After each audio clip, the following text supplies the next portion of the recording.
सजना बिरावां बेलियां मित्रां ते संगियां नूं मेरा सलाम। सदा खुश रहो, शाद रहो, आबाद रहो, हसते वसते रहो, खुशियां वंडो ते आपस विच प्यार सलूक नाल रहो। इंज गल है भी अज सुबह का टाइम आई ते मैं घरों निकलिया अपने गुआढ़े आवन वास्ते ते मोटरसाइकिल ते हाँ ते मैनू फोन आ गया जे अस्सलाम वालेकुम जी कौन।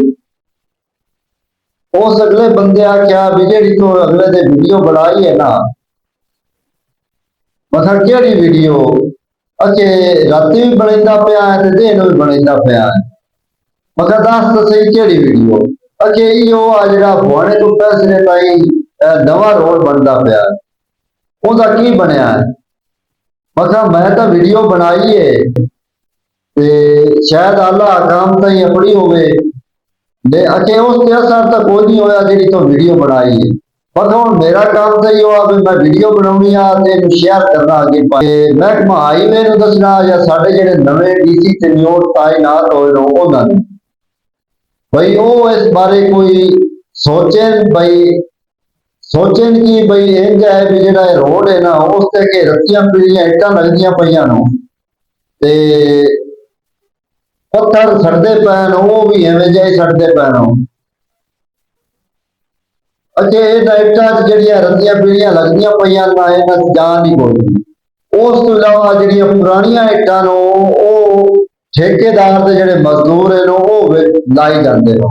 मेरा तो इतना ही बस आ अके यार मोड़ तू वीडियो बना ते इनू ग्रुपां च भी शेयर कर ते डीसी चनियोट नूं भी दसो ते महकमा हाईवे नूं भी दसो भाई जेड़ा ये ठेकेदार जेड़ा ये ठेकेदार है इस तो जे नहीं काम होंदा ते इहदा टेंडर कैंसल किया जावे किसी होर नवे ठेकेदार नूं लिआया जावे ताकि जेड़ा रोड है ये सही बने।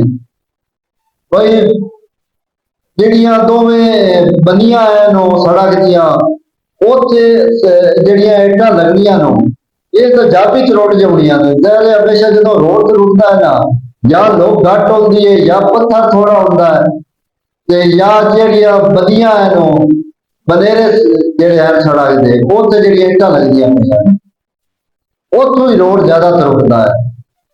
ਤੇ ਅਸੀਂ ਇਹ ਆਲਾ ਅਥਾਰਟੀ ਨੂੰ ਡੀਸੀ ਚੰਡੀਗੜ੍ਹ ਨੂੰ ਤੇ ਮਹਿਕਮਾ ਹਾਈਵੇ ਨੁਕਸਾ ਬਈ ਇਹਨੂੰ ਚੈੱਕ ਕੀਤਾ ਜਾਵੇ ਤੇ ਜਿਹੜੀਆਂ ਪੁਰਾਣੀਆਂ ਵਿੱਚ ਇੱਟਾਂ ਲੱਗੀਆਂ ਪਈਆਂ ਨੂੰ ਉਹ ਵੀ ਠੇਕੇਦਾਰ ਨੂੰ ਆਖਿਆ ਜਾਵੇ ਵੀ ਤੂੰ ਇਹ ਇੱਟਾਂ ਨਾਲਾ ਜਿਹੜੀ ਅਵਾਲੇਟ ਹੈ ਜੇ ਉਹ ਮਨਜ਼ੂਰ ਹੋਈ ਹੈ ਤਾਂ ਉਹ ਲਾਈ ਜਾਵੇ ਕਿਉਂਕਿ ਇਹਦਾ ਇੱਟਾਂ ਇੰਤਜ਼ਾਮ ਦਿਸਦੀ ਕਰਨੀ ਪਈ।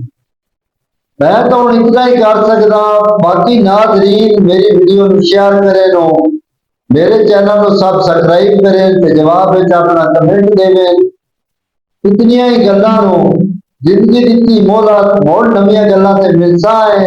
अपने मेजबान अख्तर इस्माइल जोगा नूं दिओ इजाजत। अल्लाह हाफिज़।